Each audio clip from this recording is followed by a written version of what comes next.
2 محرم آ چکی،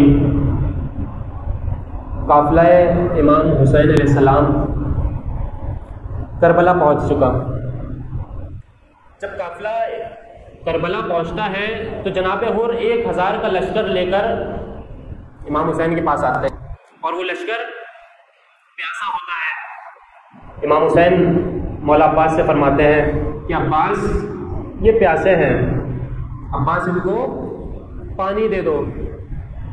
میں ساقی کوثر کا بیٹا ہوں، امام حسین بیان فرما رہے ہیں میں ساقی کوثر کا بیٹا ہوں، مجھ سے کسی کی پیاس برداشت نہیں ہوتی، اے عباس ان کو پانی پلا دو۔ جناب عباس مشکیزیں جو ہے وہ کھول دیتے ہیں، سب کو پانی پلاتے ہیں۔ پھر اس کے بعد امام کہتے ہیں کہ ان کے جانور بھی پیاسے ہیں، ان کے گھوڑے بھی پیاسے ہیں، یہ جن سواریوں پہ سوار ہیں ان کے اونٹ ان کے گھوڑے وہ بھی پیاسے ہیں، ان کو بھی پانی پلاؤ۔ اب میں ایک جملہ کہوں گا کہ مولا آپ کو جانوروں کی پیاس برداشت نہیں ہوتی، آپ سے جانوروں کی پیاس برداشت نہیں ہوتی، اب سب کو پانی پلا دیا جاتا ہے۔ اس کے بعد امام حر سے کہتے ہیں، بلکہ ایک شخص بیان کرتا ہے کہ میری حالت اتنی کمزور ہو چکی تھی کہ میں پیاس سے اتنا نڈھال تھا کہ مجھ سے میری اونٹنی بٹھائی نہیں جا رہی تھی۔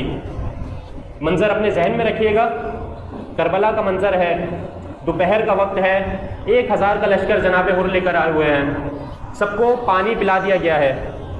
ایک شخص بیان کرتا ہے کہ میری حالت اتنی شکستہ ہو چکی تھی، میں اتنا کمزوری محسوس کر رہا تھا کہ مجھ سے میری اونٹنی نہیں بٹھائی جا رہی تھی۔ تو میں دیکھا امام حسین اپنی نشست پر بیٹھے ہوئے ہیں، امام حسین اٹھ کر آتے ہیں، میری اونٹنی کو بٹھاتے ہیں اور مجھے اپنے ہاتھوں سے پانی پلاتے ہیں۔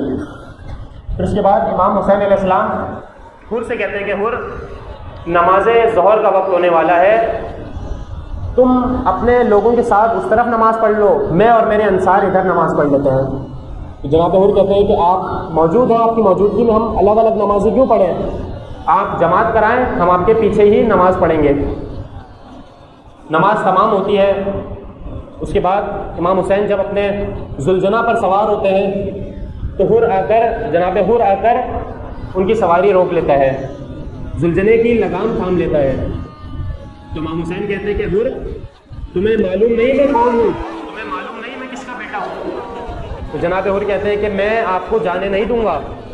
تو امام حسین ایک جملہ کہتے ہیں کہ تیری ماں تیرے غم میں روئے، اے حر تیری ماں تیرے غم میں روئے۔ اب جناب حر کہتے ہیں کہ اگر کوئی اور شخص ہوتا، اگر عراق میں کوئی اور شخص مجھے یہ جملہ کہتا تو یہ جملہ میں اس کو پلٹا دیتا، لیکن حسین میں آپ پر یہ جملہ نہیں پلٹا سکتا، کیونکہ میں آپ کی مادر گرامی کی عزت کرتا ہوں، آپ کی مادر گرامی عظیم خاتون ہے، عصمت و طہارت کی ملکہ ہے، میں آپ کی طرف یہ جملہ نہیں پلٹا سکتا۔ اب امام حسین نے یہ جملہ کیوں کہا؟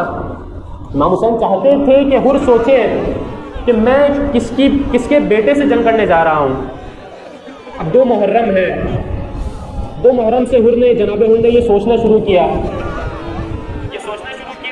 کہ میں زہرا کے لان سے جنگ کرنے جا رہا ہوں۔ اتنے میں 9 محرم آ گئی، 9 محرم آتی ہے، شب عاشور آ جاتی ہے، جناب حر بے چین ہے، ایک اندر تڑپ ہے۔ اتنے میں وہ دیکھتے کہ ایک سپاہی گھوڑوں کو لے کر جا رہا ہے، پوچھتے ہیں بھائی کہاں لے کے جا رہے ہو؟ وہ کہتا ہے کہ میں گھوڑوں کو پانی پلانے لے کے جا رہا ہوں، گھوڑوں کو پانی پلانے لے کے جا رہا ہوں۔ تم دیکھتے نہیں ہو کس قدر گرمی ہے، کس قدر آتش ہے، میں گھوڑوں کو پانی پلانے لے کے جا رہا ہوں۔ تو یہ سننا تھا کہ جناب حر کے آنکھوں میں آنسو آ جاتے ہیں۔ جناب حر کہتے ہیں کہ گھوڑوں کو پانی پلایا جا رہا ہے اور ادھر نواسہ رسول جو پیاسا ہے، ادھر خیمے سے الاتش کی آوازیں آ رہی ہیں، وہاں سے آوازیں آ رہی ہیں کہ ہائے پیاس ہائے پیاس، وہاں سے پیاس کی آوازیں آ رہی ہیں، اور یہاں پر جانوروں کو بھی پانی پلایا جا رہا ہے۔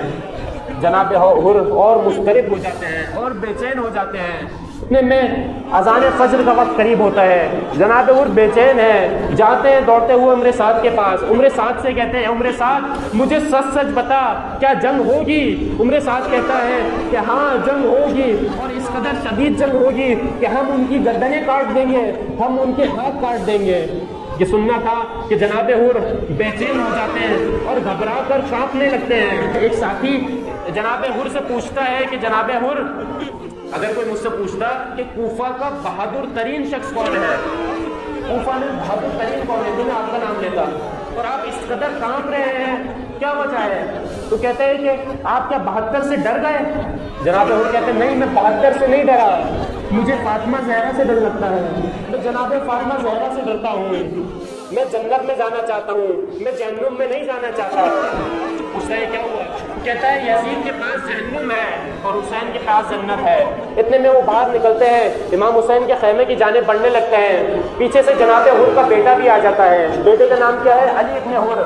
علی ابن حور کہتے ہیں بابا کہاں جا رہے ہیں؟ جناب حور کہتے ہیں بیٹا میں جہنم سے نکل کر جنت کی طرف جا رہا ہوں۔ بیٹا کہتا ہے بابا کیا تنہا جائیں گے، کیا اکیلے جائیں گے، مجھے ساتھ لے کر نہیں جائیں گے؟ جناب حور کہتے ہیں بیٹا چلنا چاہتے ہو تو ساتھ چل لو۔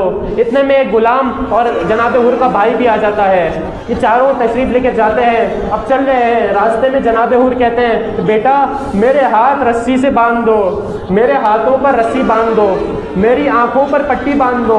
ان آنکھوں نے غضبناک انداز میں حسین کو دیکھا تھا، میری ان آنکھوں پر پٹی باندھ دو۔ اب امام حسین کی خدمت میں آتے ہیں، جناب حور امام حسین سے کہتے ہیں مولا کیا کوئی میری توبہ کی گنجائش باقی ہے؟ کیسا ممکن ہے کہ آپ مجھے معاف کر دیں؟ کیسا ممکن ہے کہ آپ کی مادر گرامی مجھے معاف کر دیں؟ کیسا ممکن ہے کہ رسول خدا مجھے معاف کر دیں؟ امام حسین حر کو سینے سے لگا لیتے ہیں اور کہتے ہیں کہ جاؤ حر، میں نے تمہیں معاف کیا، میری والدہ نے تمہیں معاف کیا، میرے نانا رسول نے تمہیں معاف کیا۔ اب جناب حر کہتے ہیں کہ میں نے آپ سے جب چیخ کر تیز آواز میں بات کی تھی تو آپ نے کہا تھا کہ اے حر آہستہ آواز میں بات کرو، میرے ساتھ خواتین موجود ہیں، آپ کے ساتھ خواتین موجود تھی اور میں نے آپ کے ساتھ تیز آواز میں بات کی تھی، میں ان خواتین سے جا کر معافی مانگنا چاہتا ہوں۔ امام حسین جاتے ہیں، جناب عباس سے امام حسین کہتے ہیں کہ عباس حر کو اس خیمے کے پاس لے جاؤ جہاں پر خواتین ہے۔ جناب عباس حر کو اس خیمے کے پاس لے جاتے ہیں، توجہ سے سنیے گا۔ جناب حر جاتے ہیں، کہتے ہیں کہ اے خواتین عصمت و طہارت، مجھ سے غلطی ہو گئی، مجھے معاف کر دیجئے، کہیں ایسا نہ ہو کہ آپ بروز محشر فاطمہ زہرا سے میری شکایت کر دیں، مجھے معاف کر دیں، مجھ سے غلطی ہو گئی ہے، میں سچے دل سے توبہ کرتا ہوں۔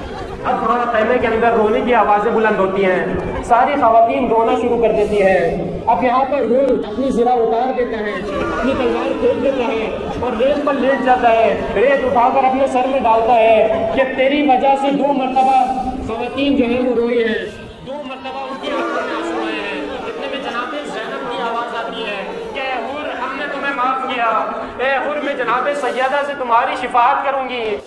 اور پھر حر امام حسین علیہ السلام کی خدمت میں آتے ہیں، جناب حر کہتے ہیں کہ مولا اب مجھے اجازت دیجیے گا کہ سب سے پہلے میں جاؤں، سب سے پہلے میں جنگ کرنے جاؤں۔ امام حسین کہتے ہیں نہیں حر تم ہمارے مہمان ہو، ہمارے پاس پانی تو نہیں ہے کہ تمہیں پانی پلائیں۔ حر کے اصرار کرنے پر حر کو اجازت مل جاتی ہے، لیکن حر اپنے بیٹے سے کہتے ہیں کہ بیٹا پہلے تم جاؤ، کہیں ایسا نہ ہو کہ میں جاؤں اور میری شہادت دیکھ کر تم خوفزدہ ہو جاؤ، تو اس لیے پہلے تم جاؤ۔ جناب حر اپنے بیٹے کو بھیجتے ہیں، جناب حر کا بیٹا علی ابن حر جا کر کئی جہنمیوں کو واصل جہنم کرتا ہے۔ واصل جہنم کرنے کے بعد جب وہ اپنے گھوڑے سے گر جاتا ہے، جب زخمی ہو چکا ہوتا ہے، جناب حر کا بیٹا شدید زخمی ہے، زخموں کی تاب نہ لاتے ہوئے اپنی سواری سے زمین پر گر جاتا ہے اور آخری آواز بلند کرتا ہے بابا میری مدد کو آئیے۔ جناب حر کو آواز دیتا ہے کہ بابا میری مدد کو آئیں۔ جناب حر گھوڑے کو دوڑاتے ہوئے اپنے بیٹے کی لاش کے پاس پہنچتے ہیں تو وہاں پہ دیکھتے ہیں کہ امام حسین پہلے سے تشریف فرما ہے، امام حسین پہلے سے موجود ہے۔ امام حسین لاشیں اٹھانے لگتے ہیں، جناب حر کہتے ہیں کہ نہیں امام حسین آپ مجھے اٹھانے دیجئے۔ امام حسین کہتے ہیں کہ نہیں، بیٹے کا لاشا اٹھانا آسان بات نہیں ہے، بیٹے کا لاشا اٹھانا بہت مشکل ہے، جاؤ حر تمہارے بیٹے کا لاشا میں اٹھا دوں گا۔ ارے ایک وہ وقت کہ جناب علی اکبر، جناب علی اکبر کا لاشا اور امام حسین کو کوئی کہنے والا یہ نہ تھا کہ حسین آپ ہٹ جائیے، میں آپ کے بیٹے کا لاشا اٹھاتا ہوں۔